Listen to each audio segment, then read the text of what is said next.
sure the last 48 hours for you have been very exciting and eventful. Just kind of starting off, what's that been like ever since you got or ever since the news broke, I should say? Oh, it's been exciting. I'm just feel so blessed and honored to have the opportunity to coach with Coach Elsie. I think she's got great vision. She and her staff they're so high energy. I had that opportunity to talk with all of them during this process. And I just love their energy, their passion, their commitment, their vision. It's just all good stuff. So it feels really good to really be a part of their team now. Hmm. Now, how did this all kind of come about, this actual process of you getting brought on? Was there someone that reached out to you in particular? I know there's the connection with Lynn Dunn, which we'll talk about in a second, but just kind of how quick did this process come about? Well, it took some time, actually. I didn't even know really there was an opening. I thought when Coach Elsie got moved into the head coaching position, I thought that position was filled as an assistant. So all year long, I didn't know it was open. And then I was actually talking with Mickey DeMoss and Lynn Dunn. And Mickey is a mentor of Coach Elsie's, having coached her at Tennessee as well. So Mickey was talking about what Coach Elsie was looking for. And all of a sudden I said, I didn't even know she had an opening. And she said, yes. And I said, wow. I said, do you think she might be interested in having me come on board? And she said, I believe she would. She said, well, let me talk to her. So Mickey was really the go-between, and then Lynn as well, because I wanted to make sure that it would be a good fit, for Coach Elsie. I know she and her staff are very close. They've been through a lot together. Hmm. So I didn't want to upset the chemistry. I just wanted to help and to serve in any way possible. So after we talked, Coach Elsie and I, and then with the staff, I could tell it was just a really good fit, I think, for all of us. Now, did you know Coach Elsie prior to this, or I'm sure you knew of her, but did you have any sort of relationship beforehand? I knew of her, and when I was working for ESPN, I was an analyst. When she was at Tennessee, I called some Tennessee games. When she was at Kentucky, I called Kentucky games as well. So I got to know her a little bit more. When I would just ask questions, I would watch their practices. I was always extremely impressed with her teaching. And with her demeanor, with the players at both institutions. So I knew her and, out in recruiting circles. And obviously as a player, she was playing when I was coaching at Duke. We played against them. So I've known her for a long time. And now I'm really getting to know her very, very well. And then let's circle back to Coach Lynn Dunn. You were her assistant at Purdue for like 6 years. Is that right? Something like that. 5 years, yes. 5 years. So just kind of obviously she helped, I don't know about convince you to Kentucky, but bring you here. What is your relationship like with her, and what has she taught you over the last so many years? Oh my goodness. Well, Lynn, she's one of my mentors. She when I was an assistant for her, I had told her I wanted to be a head coach someday. And so she really helped prepare me to be a head coach. She put me in charge of so many different aspects of the program at Purdue. So I give her credit for really teaching me the game and helping me to be prepared to be a head coach. And then we become friends. We're good friends. We stay in touch throughout the years. We'll send each other because I got into consulting as well. So I started my own consulting business, and we would bounce ideas off of one another about what would be good for our clients, and how to best help our clients. So she's a lifelong friend of mine. She'll always be a friend and somebody I count on. Now, you mentioned that organization you started, Coaching Full Circle. Just kind of, I couldn't find too much on it when I was trying to research. Can you kind of explain what kind of the idea behind it is, and maybe what the goal of it was when you initially started it? Yeah, my partner Carol Ross and we started that company together, and it was to give back. We wanted to help female college coaches, women's basketball coaches, in any way, shape, or form. So sometimes it was just fresh eyes, fresh ideas, watching what they were doing, how they were teaching, uh, how they were motivating, staff dynamic. So it would depend on, and then we had a lot of different clients. So sometimes we worked very similar to what Coach Dunn is doing for Kentucky. You know, you work with them all year through, you really become a part of the team, and just giving them fresh eyes and ideas about what they might be doing to be more efficient with their time or with what they're trying to accomplish. Sometimes we just go in for a day and spend a day with the staff. So it would just vary depending on what the client was, but it was really all geared to just giving back and helping coaches to be the best they could be for their teams. Now, are you still involved with that? Or I don't know how it kind of worked the transition when you went to Central Michigan and here now. Yeah, I'm not involved anymore. Carol Ross has just taken over coaching Full Circle. So she still had her clients last year. And I just felt like it might be a conflict of interest, and I needed to give my whole heart, mind, and soul to Central Michigan while I was here. Yeah, absolutely. And let's kind of talk just your coaching career here. And sorry if I bounce around a little bit, but just kind of starting with Duke, because obviously that is kind of where you got your big start. And obviously you had the 10 straight Sweet 16s, a bunch of Final Fours. Just what made you so successful? I know that's a loaded question, but what made you so successful at Duke for that long of a run there? hmm Well, I think it was the people that I surrounded myself with, my assistant support staff. We were all committed to the same goal, and that was excellence on the court, the classroom, and in the community. And so it was the people we were surrounded with, and then it was the people also that we brought in. Very high integrity, high energy players that wanted to be the very best, again, whether it was on the court, in the classroom, or the community. So we were committed to just bringing in the very best people into our program. And once you get it going, you know, they helped us bring in other great people and great players. And it just kind of snowballed, you know, the expectations of excellence snowballed. So it was a lot of fun, you know, but it took a lot of work to get it to where it was. You know, when we first got to Duke, they were in last place in the ACC. I think people forget that.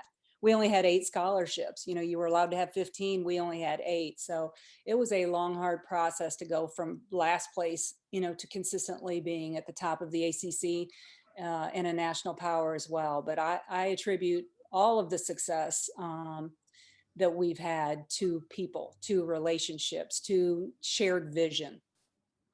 I guess one of those people that you did bring in was Alana Beard, who was obviously just incredible with her career and beyond Duke. Obviously, Kentucky kind of has a superstar in their own right with Ryan Howard. Do you notice any similarities between the two? Are you excited to maybe get the opportunity to coach a player like that again as well? I don't know how much of Ryan you've been able to see. Obviously, if you've been covering the sport long enough, I'm sure you know plenty about her. So just kind of what do you know about Ryan, and even compare her to Alana Beard and things like that? Yeah, I think, you know, Ryan's the best player in the country returning. I mean, that would be my goal for her. She should be player of the year in the nation, #1 draft pick. Like that's my goal, to help her in any way, shape, or form to accomplish those goals. And the thing about Ryan that's similar to Elena Beard is their competitive nature, their will to win, to do whatever it takes to help their team win. They're not ego driven, but they're very, very confident, and they help others to be better. You know, they want to win more than they want to get their stats. And when you've got a leader who's also your best player, who can play multiple positions, that was Elena could do that as well. She played the 1 through 4 for me. Ryan can do the same thing. She's even bigger, stronger, and faster. So I feel like it's going to be a lot of fun coaching Ryan and helping her to reach whatever goals she has for herself, and to elevate the team as well and help them to play well with her and have that confidence. Sometimes you can, when you have a great player, you can get caught watching because they're doing so many spectacular things. So getting them to understand and feel confident and comfortable that that's why it's a team sport, you know, so that everybody is ready to make big plays. And I don't know if you've had the chance to have just a one-on-one conversation with her, but if you have, what kind of did you talk about? And maybe if you had, or if you plan on doing that, what are some of the, or one of the couple things that you really want to, might kind of make a first impression with her on as yourself as a coach?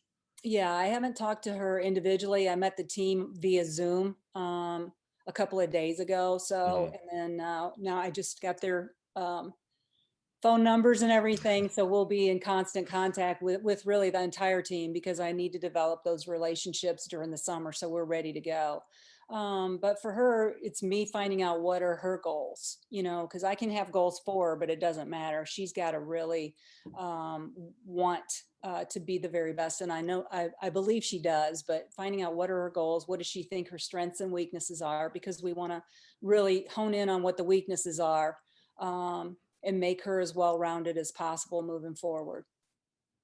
Kind of going back to your time at Duke, you had the pleasure, or I don't know if I would call it the pleasure, the opportunity to face some of the greatest coaches such as Pat Summitt and Gino Auriemma and actually beat them multiple times. So just kind of talk about that experience, what being able to face so many good I'm sure that has helped you improve. And I'm sure there was a couple of them that maybe made you lose some sleep a couple nights as well. For sure. I think anybody who's a true competitor, you want to play with the best, you want to play against the best.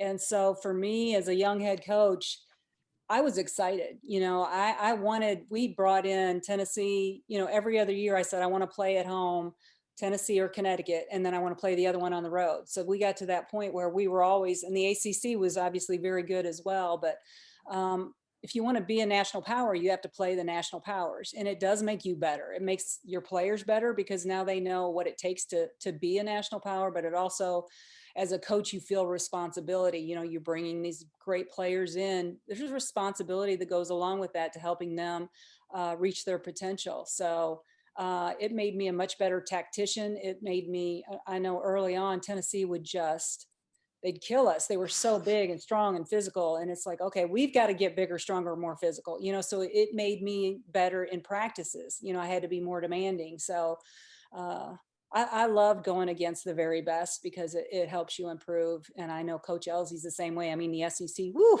Lord, it's loaded. So you've got to be on top of your game every single game. Mm-hmm. Well, especially now with Kim Mulkey coming in as well. Just kind of a side note, did Baylor ever kind of reach, or even LSU kind of reach out to you about maybe taking any of those positions at all? I know that's kind of off topic, but yeah, no. Gotcha. And also, this is another thing that you kind of brought up that I didn't get a chance to research. But did you ever coach against Coach Elsie when she was at Tennessee? I didn't. She was a player when she played, yes. As a matter of fact, in '99. That was our first Final Four we went to. Tennessee had come off 3 straight national championships. So that was a really good team they had. And that happened to be, we beat them in the regional final to go to our first Final Four. Do you remember Elsie at all from that game? I don't remember much from that game, except we played a triangle and 2. And fortunately for us, unfortunately for Tennessee, Shamika Holtzclaw had one of the worst games probably of her career. I think she felt the pressure. And so she missed a lot of shots, a lot of free throws, and and we hit ours. So it was a turning point for our program, really. Absolutely. And then kind of from Duke, you went to Texas as well, had 5 good seasons there, made the tournament all 5 years. Just kind of, what was that transition like going from Duke to Texas and then eventually leaving Texas? Because I know that was probably an interesting 5 years for you. So just kind of what happened throughout that process? Yeah, I think they were 2 totally different schools, both great schools. Duke is small, private, 6,000 undergraduate students. And then Texas is about 50,000 undergraduates. So it's a totally different feel. And I enjoyed my time at Texas, but I think I had really pushed myself a little bit to the limit at the end of my Duke days. We had lost, we were expected to win the national championship. We were the #1 seeded team, and we didn't. So I took that real hard. And then I was also still coaching USA basketball. I was part of the second Olympics that I was doing. So I remember for Texas, I went right from the press conference to Italy to be with the national team. So I think I spread myself a little too thin, and I felt it by the 5th year. Trying to rebuild a program is a lot different than sustaining a program. So being gone for those summers, I think really kind of took a toll on me. So I just needed a break. And it was probably the best thing I did because I really got re-energized. Yeah, and then eventually you would go on to take a couple of assistant coaching jobs in the WNBA. What was the biggest difference between the pro ranks and the college ranks for you? Yeah, I coached for the LA Sparks as an assistant and then for the Indiana Fever, and I enjoyed it. I learned a ton, X and O wise. I learned so much, but the thing that I really missed was I love coaching that 18 to 22-year-old where they grow so much during that time, like really helping they come in as girls, they leave as young women, and empowering them, motivating them, helping them reach their dreams. So, when they leave there, they feel like they can accomplish anything. I love that. In the pros, they're already adults. Some of them have their own families. They just come Mhm. into practice. It's work. It's a job for them. They do their work and they leave. So you really miss out on a lot of the relationship building, and helping them grow. Mhm. And then you did the ESPN. That was from 2014 to 18 you did with ESPN? Am I correct in that? Now, Yes. just what obviously that was a different aspect, but did that kind of, did you learn anything from then that you'll maybe use in your coaching career going forward, or maybe you did last year? Anything that you kind of picked up on? Absolutely. Over those 4 years, I probably attended over 100 different practices. I was calling 30 games a year, Mhm. so I probably sat in on 100 different practices. So I got to see all of these different coaches in their element, different styles of motivating, different styles of practice. What did they do in practice? How did they prepare for games? What was their scouting report like? So there were so many things. I would just take notes, and I want to take the very best, of everything that I saw that would fit my style as well. So in the WNBA, I learned about X's and O's, but with the ESPN, I learned a lot about all the different ways of doing things. Not saying one's right or wrong, just different ways of doing things. The other thing I learned a lot about was in the WNBA was end of game situations, because Mhm. they're so good at special situations, and they had the four quarters well before college did. So that was very interesting to me. I learned so much. And then when I started doing the ESPN work, you have to think like a coach and be ready for end of game situations, because that's when the play by play will say, well, what do you think? What would you do? So you've really got to be on your game and be ready, trying to figure out what would both coaches do on the offensive and defensive end. Let's kind of switch to just this current Kentucky team. Before you obviously took the position, I'm sure you had a chance to kind of familiarize yourself with them. So, what kind of were your first impressions of just this program as a whole? hmm Well, I think Coachlz, I think it was a tough year in that all that they had to go through, with Coach Mitchell, stepping down. They didn't know, was he going to step down? Was he not going to step down?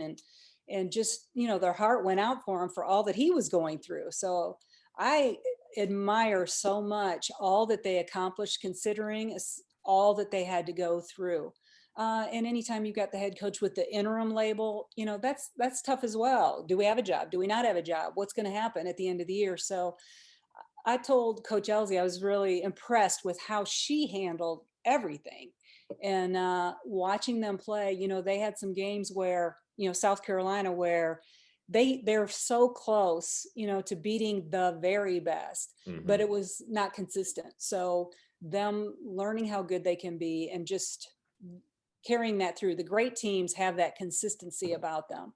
So and just getting comfortable with having that kind of a superstar, with Ryan Howard, and being able to play with her and through her, and not just watch her. So I saw moments of greatness, so it's just really expanding those moments. Yeah, gotcha. And then obviously with Coach Mitchell um, retiring, it gave Elsie about 13 days between that and her first regular season game. But on top of that, there was obviously the pandemic. You experienced that the same way every other coach did, no matter if you were a first year coach or you've been doing it for 30 years. So just from your perspective, what do you think the pandemic truly played a role in what these teams, or just kind of how they went through their day-to-day situations? How much did it really have an impact? Yeah, I think the biggest thing is chemistry. that I've seen, because what Coach Elsie was telling me, and then I said, hey, we experienced exactly the same thing, especially for those incoming freshmen or new players. If they were transfers, the new players that came in, there's never been anything like it. Like usually in the summer and preseason, you're doing all of your team building stuff, you're getting together, you're having team meals, you're playing games, stuff where they can really learn to trust each other, communicate with each other face to face. That didn't happen. I mean, it was just, there was no face to face. You never even saw people's face. So I think it really affected the chemistry on a lot of teams, and really the teams that brought new players in. I think they felt it the most, where there was a disconnect sometimes between the players that had already bonded in years past and the newbies coming in. I think a good example of that would be Treasure Hunt, who what came to UK as very much a heralded five-star recruit. It took her a little bit to get along, but towards the end of the season, the postseason especially, she really turned it on, and looks like she's going to be a really good player going forward. Just have you been able to watch Treasure or get to know her at all? Obviously, you said you haven't been able to do any individuals, but just kind of what do you know about Treasure Hunt? Yeah, I think the sky's the limit for her, and I think you're exactly right. You could see her gain more confidence as the season progressed. So now she's got to become more of a leader, and have that confidence, and know what Coach Elsie wants and needs on the floor, when to push the ball and attack, when to pull back and really run through the sets and stuff. So that's just a process. She gained invaluable experience this year. So I think she's going to have a breakout season next year.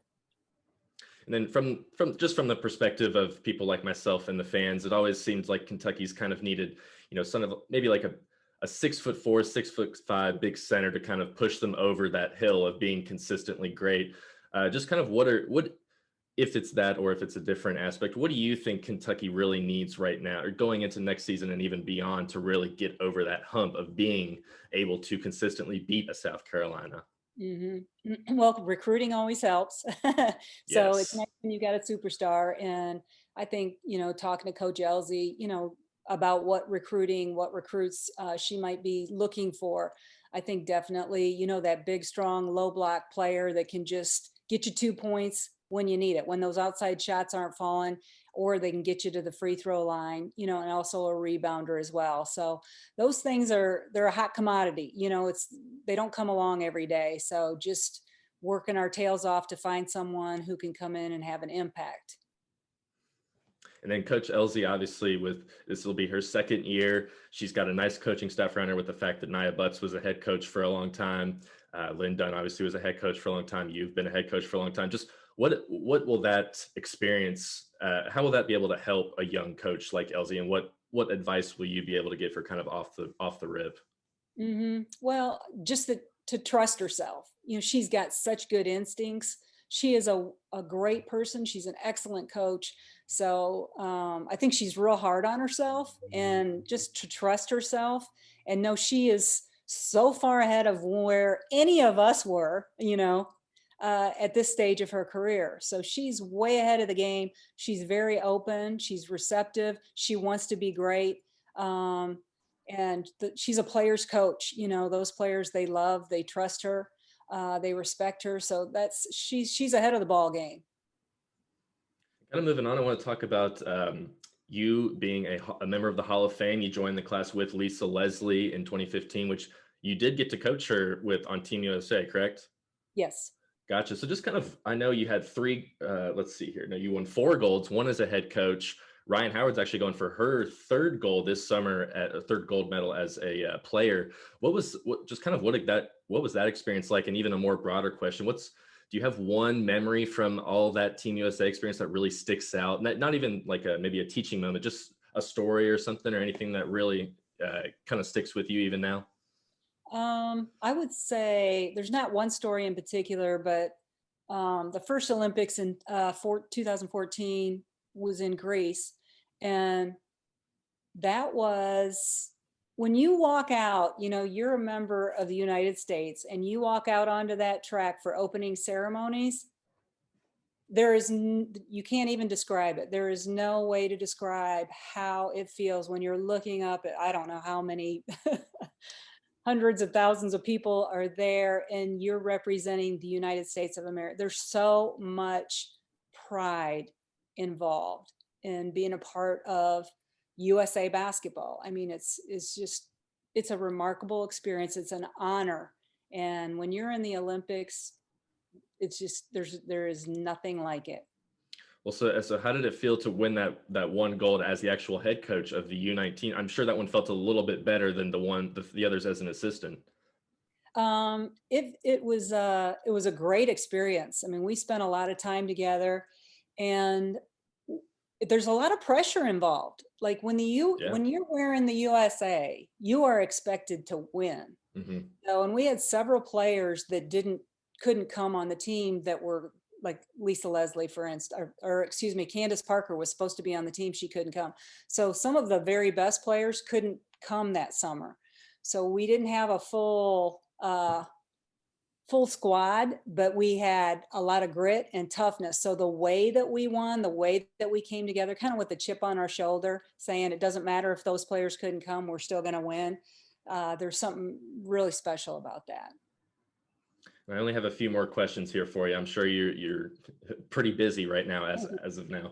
But I think I read somewhere that when the WNBA did an expansion from 10 to 12 teams, the Orlando Miracle was a team that got brought up, and I think you were approached about maybe taking over as a head coach or a GM.